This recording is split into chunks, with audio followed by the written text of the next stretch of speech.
Best example అనమాట. అంటే నమ్మి పనిచేసిన వాడి బిజినెస్లో ఎదుగుతారనే దానికి లైవ్ ఎగ్జాంపుల్ అనమాట. మన మధ్యన ఈ మీటింగ్ వచ్చిన సుధాకర్ సార్ ఒకసారి పేరు ధన్యవాదాలు. టైం లేదు, ఈరోజు గెస్ట్కి టైం ఇద్దాం. నిసారం మన ఎవరికి ఇవ్వాలి? ఇన్విటేషన్లో చూస్తారు కదా, ఎవరికి ఉంది? ఆయనకి టైం ఇవ్వాలా లేదా మన గెస్ట్కి? నా గురించి ఒక 2 నిమిషాలు మాట్లాడి సార్కి ఇద్దాం. ఈ బిజినెస్ వెస్టేజ్ అన్నది నేనేం చెప్తానంటే, ఇందాక పీడి సార్ చెప్పారు, ఏ జన్మలో పుణ్యమే చేస్తే వెస్టేజ్లో ఐడియా వస్తుంది అనేది. ఇదైతే నిజంగా వాస్తవం. నేనేమంటానంటే, మీ ఊళ్ళో చాలా మంది ఉన్నారు కదా, మీ దగ్గరికి వెస్టేజ్ ఎందుకు వచ్చి అని ఒకసారి మీరు థింక్ చేయండి. థింక్ చేయాలని నేను కూడా మీకులాగా వెస్టేజ్లో మా మిత్రుడు చెప్తే, నాకు తెలిసిన వాళ్ళు చెప్తే, ఈ బిజినెస్ నేను కూడా రిజెక్ట్ చేశాను. ఏముందలే సోపు పేస్ట్ షాంపూతో లైఫ్ ఏం మారిపోద్ది, ఇలాంటి ఎన్నో చూస్తాం, మనకెందుకులని ఈ బిజినెస్ నేను కూడా వెళ్ళాలి. మనిషికి అదృష్టం పట్టడం దరిద్రం పట్టడం ఒకలాగా పడుతుంది. అదృష్టవంతుని ఎవడు ఆపలేడు, దరిద్రం ఎవడు కాపాడాడు. సార్ ఈ బిజినెస్ తీసుకోవడానికి, ఐడియా తీసుకోవడానికి 6 నెలలు సమయం తీసుకోవాలి. ఎన్నాలంటే మన మధ్యలో ఎవరు ఉండరు అలాంటి వాళ్ళు, వెంటనే జాయిన్ అయి ఉంటారు. మీరు నాకన్నా అదృష్టవంతులు మీరు అందరూ. 6 నెలలు సమయం తీసుకుని వెస్టేజ్ అంటే నాకు తెలియదు వాస్తవంగా. నాకు తెలిసిన వాళ్ళ ద్వారా వెస్టేజ్ పరిచయం అయింది. నేను వినట్లేదు, వాళ్ళు అప్లైన్ తీసుకొచ్చి కూర్చోబెట్టి నాకు ప్లాన్ చేయించారు. ఆ అప్లైన్ పేరు మిస్టర్ గ్రేట్ లీడర్ సుబ్బేశన్ సార్. నాకు ఆయన ప్లాన్ చెప్పినప్పుడు సార్ ఇన్కమ్ 6 lakhs అండి ఇన్కమ్. ఎంతండి? ఇప్పుడు 47 lakhs తీసుకుంటారు సార్. నా ప్లాన్ చెప్పాము 6 లక్షలు. 6 లక్షలు ఎలా వస్తుంది సార్ డబ్బు అని అడిగాను ప్లాన్ చెప్పేది. ఏమన్నారంటే, ఏమి లేదు సార్, వెస్టేజ్లో ఉదయం కానీ పడుకోబోయేదాకా చాలా ప్రొడక్ట్స్ ఉన్నాయి. Paste, soap, shampoo, cooking oil, hair oil, dish wash, floor cleaner, ఇవన్నీ నేను రిలయన్స్లో అట్లా కొనేవాడిని. అక్కడ కొనడం మానేసి వెస్టేజ్లో కొన్నాను. ఈ ప్రొడక్ట్స్ వాడాను, నచ్చినవి బాగున్నాయి. అప్పుడు మా అప్లైన్ ఏం చెప్పాడంటే, యూజ్ చేసిన తర్వాత బాగుంటే కొంతమందికి షేర్ చేయండి, దాని ద్వారా టీమ్ ఏర్పడుతుంది, దాని ద్వారా ఇన్కమ్ వస్తుందని చెప్పారు. అదే చేశాను. ఈరోజు నాకు 6 లక్షల ఇన్కమ్ వస్తుందని చెప్పారు. అంటే ఈ బిజినెస్ సింపుల్గా ఉందా కష్టంగా ఉందా? మాట్లాడుతున్నా 6 లక్షల ఇన్కమ్ వస్తుందని చెప్పారు. అప్పుడు నాకు అనిపించింది, ఇంత సింపుల్ బిజినెస్ నేను ఎట్లా వదిలేసాను, మనం కూడా స్టార్ట్ చేద్దామని సార్ ప్లాన్ చెప్పండి అంటే, దాని ప్రొడక్ట్ సార్ చెప్పారు. ఇది చాలా పెద్ద స్టోరీ, నా సక్సెస్ జరిగిందని చెప్తాను నేను షార్ట్లో చెప్పినప్పుడు. అయితే ప్లాన్ చెప్పిన తర్వాత సార్ చెప్పిన దాంట్లో 4 విషయాలు నన్ను ఈ బిజినెస్ని బాగా మోటివేట్ చేసినాయి. ఫస్ట్ ఈ బిజినెస్ నేను చూసింది ఏంటంటే, పెట్టుబడి లేదు. ఏం లేదు? పెట్టుబడి లేదు. హ్యాపీ కాదు. ఎందుకు ఈ మాట పద్దాగా చెప్తా ఉంటారంటే, పెట్టుబడి అంటే రిస్క్, వ్యసనం. మనం ఎవరు తీసుకొస్తాం? వెస్టేజ్కి వచ్చాక ఫ్రెండ్స్ని, రిలేటివ్స్ని, వాళ్ళని తీసుకొస్తాం. ఓకే, నేను నేర్చుకున్నది ఏంటంటే, చిన్నప్పటి నుంచి ఎవరిని బాగు చేయకుండా పర్వాలేదు, ఎవరిని నష్టపరచకూడదు. రైట్? హెల్ప్ చేయడం పర్వాలేదు కానీ నష్టపరచకూడదు. వ్యసనం నా మైండ్ సెట్ అది. అంటే ఈ బిజినెస్లో ఏం లేదో నాకు అర్థమైందంటే, పెట్టుబడి లేదు, హ్యాపీగా. రెండోది, ఈ బిజినెస్లో బాస్ లేడు. ఇక్కడ చాలా మంది డిపార్ట్మెంట్ వాళ్ళు ఉన్నారు, అడగండి. ఒకవేళ లీవ్ లెటర్ కావాలనుకోండి, ఆ బాస్తో లవ్ లెటర్ రాయాలి కారణం. బాగుంటే నచ్చితే ఇస్తారు, లేకపోతే లేదు. జాబ్ చేసే వాళ్ళకి తెలుసు, లీవ్ కావాలంటే 2 రోజులు లీవ్ కావాలని చాలా టెన్షన్ పడతారు. ఇక్కడ ఎవరైనా బాస్ ఉన్నారు? మన బిజినెస్కి మనమే బాస్. నువ్వు ఎన్ని రోజులు వ్యవహారాలు పోయినా ఎవరు అడిగోడాడు, ఎవరు అడుగుతున్నారా? అంటే అట్లా ఎవరు బాస్ లేదు. అది నాకు బాగా నచ్చింది. మూడోది, బిజినెస్లో నాకు నచ్చిన పాయింట్ ఏంటంటే ఫైనాన్షియల్ ఫ్రీడమ్. ఆర్థికంగా ఎదగడానికి ఈ బిజినెస్ బాగా ఉపయోగపడుతుందని నాకు అర్థమైంది.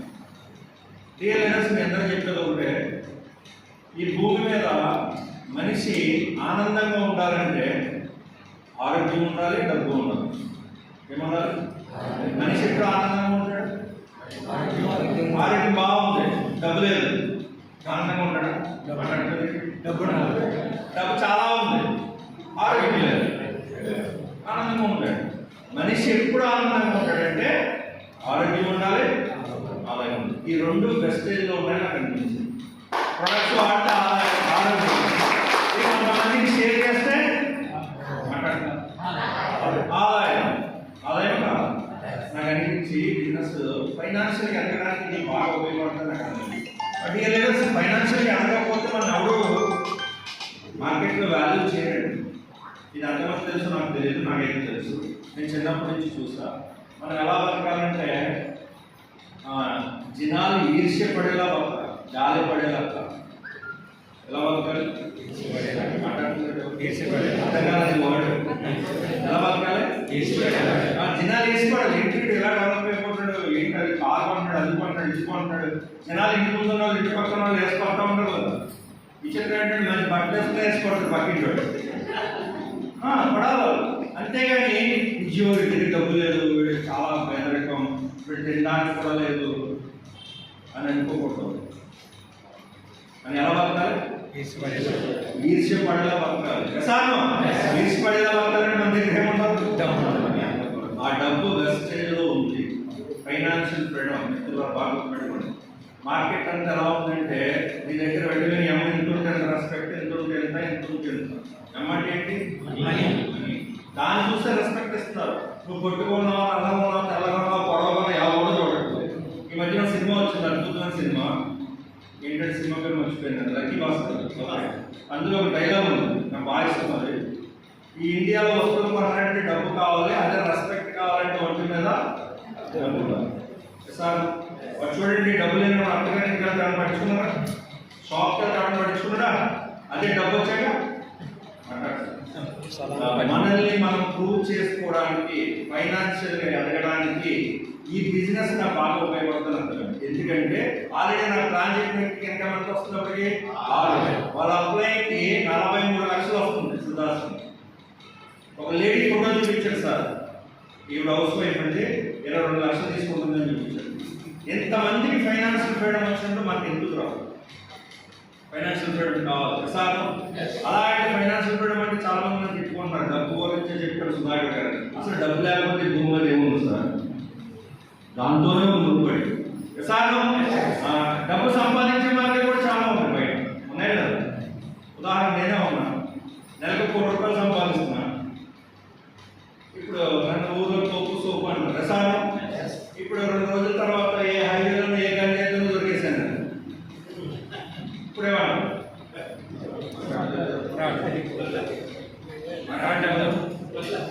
సార్ ఏమంటారు మీకు తెలుసు కదా.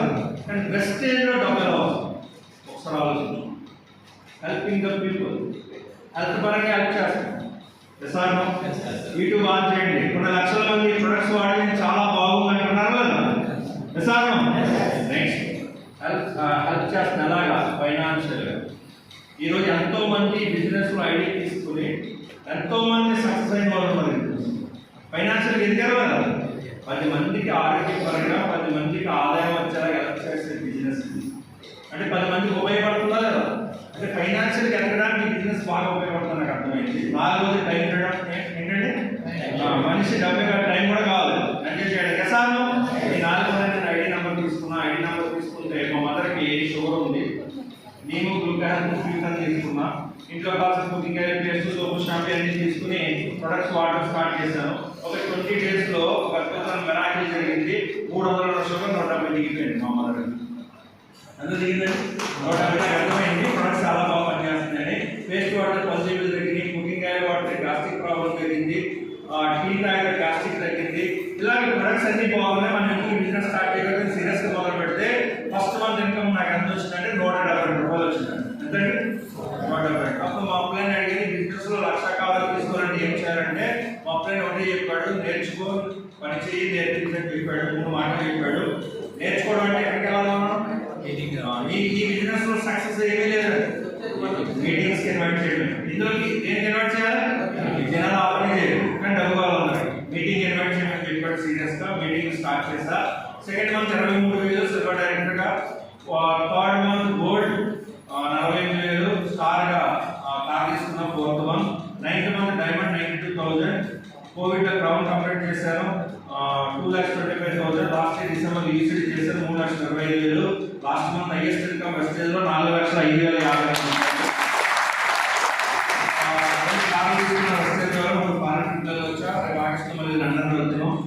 నాకేమనిపిస్తుంది అంటే వెస్టేజ్లో 10 ఏళ్ళు కట్టి కొడితే సంవత్సరం 30 చేసారు దిగొచ్చేయలేదా? అసలు బాగా ఆలోచించండి. మనిషికి డ్రీమ్స్ ఏదైతే ఉన్నాయో, కళలు ఏదైతే ఉన్నాయో, మంచి ఇల్లు, మంచి కారు, మంచి ఫారెన్ ట్రిప్, బ్యాంక్ బ్యాలెన్స్ ఏదైతే ఉన్నాయో అవన్నీ ప్లాన్ చూస్తే అర్థమవుతుంది. ప్రసారం ఈ ప్లాన్ అన్ని ఇచ్చింది వెస్టేజ్. కాబట్టి వెస్టేజ్ ని సీరియస్ గా స్టార్ట్ చేయండి. మరి అలాంటి గ్రేట్ ఆపర్చునిటీ ఇచ్చిన మా క్లయింట్ కి, కంపెనీ మేనేజ్మెంట్ కి ధన్యవాదాలు తెలియజేస్తూ, మరి అందరికీ ఉంది. నేను చివరిగా చెప్పేది, ఈ బిజినెస్ నేనే చేయాలి. చాలా మంది ఏమనుకుంటారంటే అప్లైన్ ఏమనుకుంటున్నారు, ఎవరిది అప్లైన్ కాదు, అప్లైన్ ఐడి ఇచ్చేవాడు సార్. ఉదాహరణకి చిన్న ఒక 1 minute లో క్లోజ్ చేస్తా. ఇప్పుడు స్కూల్ తీసే సమయం స్టార్ట్ అయింది కదా, మీ పిల్లలు ఏం చేశారు? యూనిఫామ్ కొన్నారు, షూ కొన్నారు, బ్యాగ్ కొన్నారు, స్కూల్ పంపించారు సార్. మీ బాధ్యత ఫీజు కట్టేశారు ఫస్ట్ టైం, మీ బాధ్యత అయిపోయింది. ఇప్పుడు మీ అబ్బాయి అడుగుతున్నాడు, అన్నీ నువ్వే కొన్నా కానీ ఇది కూడా నువ్వే చదువు అన్నాడు.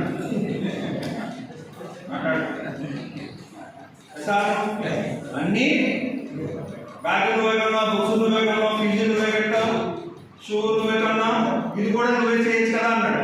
ఎట్లా ఉంది? మాట్లాడలేదు ఎవరు మాట్లాడతారు? మీ బాధ్యత అయిపోయింది. ఎక్కడి వరకు? బట్టలు, ఫీజు, మంచి స్కూలు అప్పించారు. అక్కడి నుంచి తీసుకెళ్ళవలసింది ఎవరు? మీ బాబు. ప్రసాదం వెస్టేజ్ కూడా ఉంది. ఈ బిజినెస్ మనమే, నేనే చేయాలి, అర్థం కావాలి. ప్రసాదం బాగా సీరియస్గా తీసుకోండి. బిజినెస్ మన లైఫ్ చేంజ్ చేయడానికి వచ్చింది, మీ లైఫ్ చేంజ్ చేయడానికి వచ్చింది. దేవుడు రోజు ప్రార్థిస్తూ ఉంటాం కదా. ముస్లింలు అయితే అల్లాని, క్రిస్టియన్స్ అయితే జీసస్ని, హిందువులకి అయితే చాలా మంది ఉన్నారు. ప్రసాదం రోజు దేవుడు ఏమైనా ప్రార్థిస్తామా? మంచి లైఫ్ కావాలి, మా ఫ్యామిలీ బాగుండాలి, మంచి డబ్బు కావాలి. ప్రసాదం దేవుడు డైరెక్ట్గా ప్రత్యక్షం అయ్యేది మనకు. అది ఏదో ఒక రూపంలో పంపిస్తాడు. అది వెస్టేజ్ అని మీరు భావించండి. 1 year తర్వాత మంచి కెరీర్ తీసుకోవాలని కూడా చాలా తీసుకున్నాను. Thank you so much.